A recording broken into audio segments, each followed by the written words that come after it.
So we're about to embark on one of the first math lessons of this scholastic year, maybe one of the most important math lessons in life. And that lesson has to do with time. And what that is, as you saw, is our time.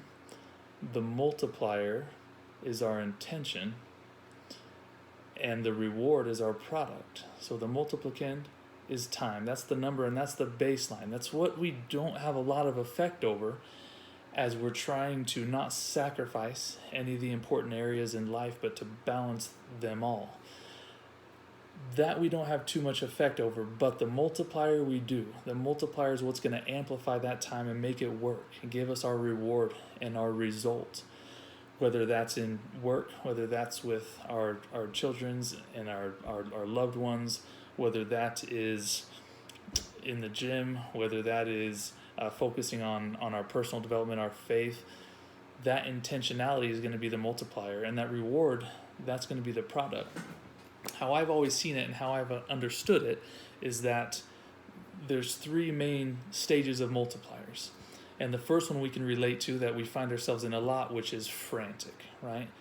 When our intentionality can be described as frantic, that's where we're there physically, but that's about it. We're putting time in physically, and there's not much else that we're multiplying to get a great reward. The next is focused, which means we're there physically, we're there mentally, but our heart still may not be all in to that time that we're spending, whether that is with our kids, our family, our work, any other responsibilities.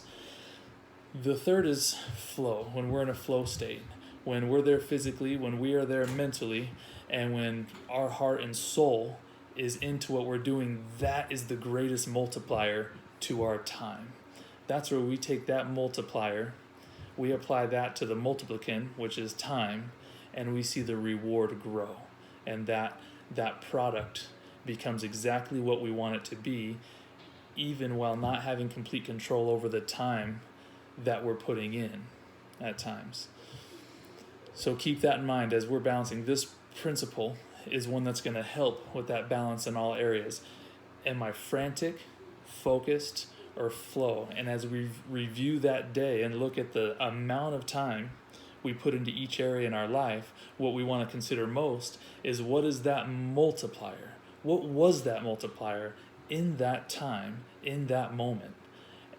And what can I do to put that multiplier one level up from a frantic state more to a focused state, and eventually giving our best onto that flow state? And that's the equation that's going to help us achieve the balance.